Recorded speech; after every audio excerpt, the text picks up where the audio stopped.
मकर संक्रांति का पर्व है। ये कोई मकर संक्रांति ऐसी नहीं पड़ गई, किसी देवता का घर जला था तब जाकर दूसरे घर में प्रवेश किया था, तब मकर संक्रांति हुई थी।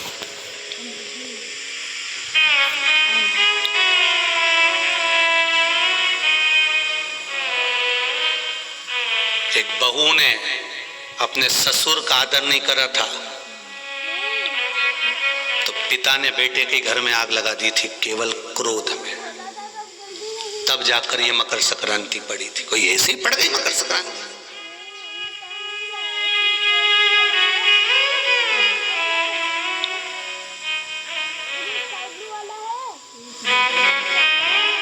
कह दिया आपने तो कि मकर संक्रांति का दान बड़ा प्रबल होता है, पर उस दान की महत्वता क्या है? हमारे शास्त्र क्या कर रहे हैं, हमारे पुराण क्या कर रहे हैं, हमारे वेद क्या कर रहे हैं? हम तो सुनते हुआ हैं भीष्म पितामह बाणों की सैया पर पड़े तो उत्तरायण सूर्य आने वाला था, इसलिए तब प्राण त्यागूंगा।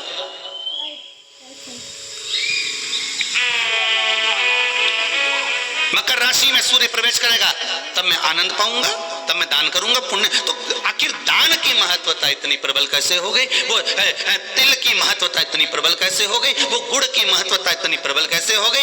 कहीं हमारे यहाँ एक भी मैसेज में ये नहीं लिखा हुआ आया होगा कि शक्कर तिल्ली का दान करो, गुड़ तिल्ली का दान।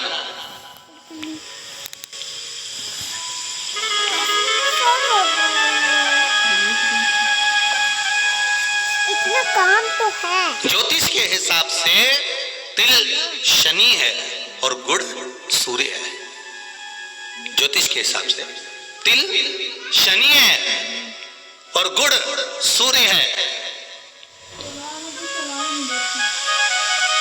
कोई साधारण सा भाव नहीं प्रगटा है महाराज। इस मकर संक्रांति पर केवल लोगों ने कह दिया कि पतंग उड़ा लो, तो कितनी अच्छी बात है, हिंदू धर्म में कम से कम एक दिन दिया, उड़ा लो, जितनी मैंने उड़ाओ, पर एक ही दिन उड़ाना रहे, पर एक ही दिन उड़ाना रहे और एक ही दिन काटना।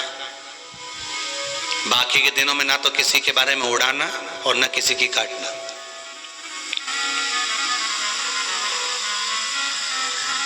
मकर संक्रांति का पर्व देखना है तो पुराना उठाकर देखिएगा कि हमारे यहां मकर संक्रांति का भाव क्या व्यक्त करता था, क्या कहता था।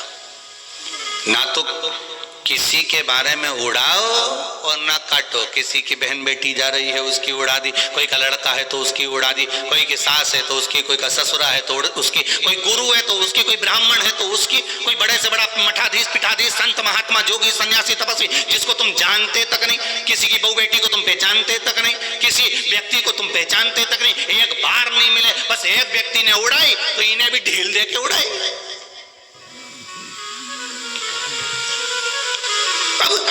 वो एक ने उड़ाई तो तुमने भी उड़ा दी। अरे हमारे तो हिंदू धर्म में एक दिन दिया है मकर संक्रांति का दिन कि खूब छत पर जा उड़ा ले जितनी उड़ाना है, पर किसी की गलत शब्द से मत उड़ाना, किसी के लिए आड़ा टेढ़ा मत बोलना, किसी के लिए ऐसा मत बोल जाना क्योंकि तुम उसको पहचानते ही नहीं हो, बस उसने उड़ाई तुम उसके साथ मिल गए।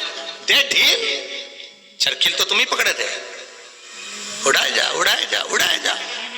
उन्हें उसकी बेटी के लिए कुछ कहा, 4 लोगों ने मिलकर और कह दिया, 5 लोगों ने मिलकर और कह दिया। किसी के बहू के लिए कहा, एक ने कहा, दूसरे ने फिर कह दिया, 4 ने मिलकर फिर कह दिया। किसी के बेटे के लिए कहा, किसी गुरु के लिए कहा, किसी ब्राह्मण के लिए कहा, किसी संत के लिए कहा, किसी साधु के लिए कहा। किसी ने एक संत पर उंगली उठाई, सबने उड़ाना चालू कर दिया। किसी ने एक गुरुजन पर उंगली उठाई, सबने उड़ाकर चालू कर दिया। हम उड़ा रहे, ना तो जानते, ना पहचानते, ना देखा, ना भाला, ना कभी उससे मिले, ना जाने, बस उसने उड़ाई थी और तुमने जरखिल से ढील देकर उड़ाना चालू कर दिया।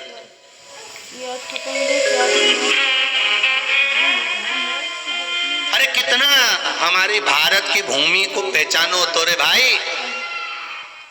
ये वो भारत की भूमि है जहां मोहल्ले में एक दुकान लगी हुई है और एक दुकान की अगर बोनी नहीं होती थी तो दूसरी दुकान वाला अन्न नहीं खाता था।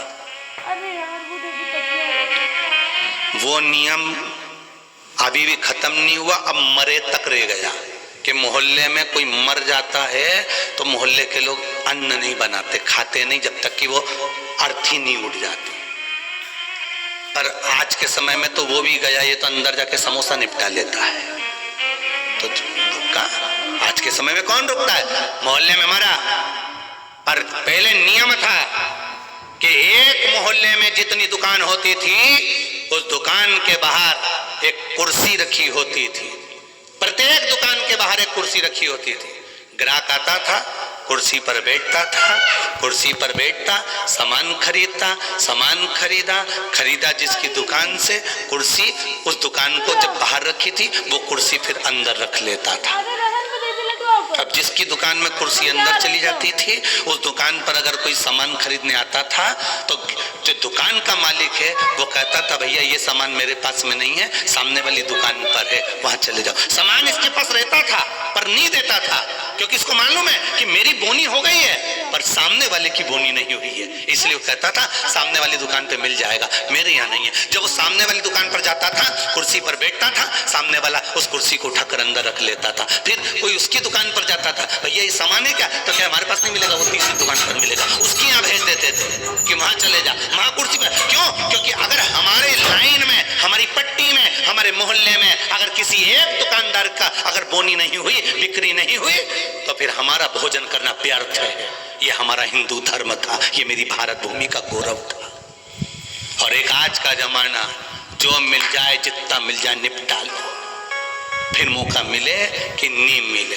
आज के जमाने में बस निपटाओ, अपन तो काटो, दे के काटो।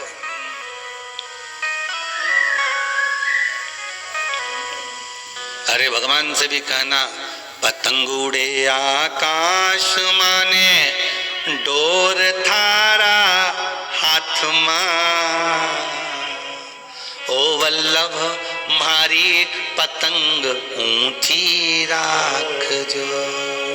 श्री जी बाबा मारी पतंग ऊंची राख जो।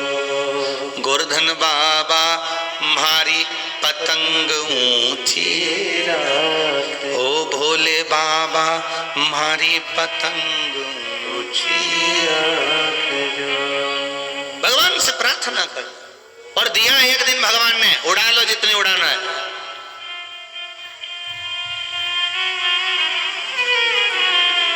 उड़ा लो।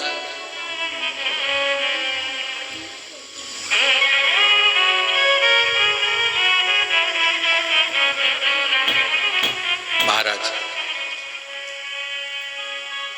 ज्योतिष में तिल को शनि और गुड़ को जम के बोलो जरा सूर्य कहा गया।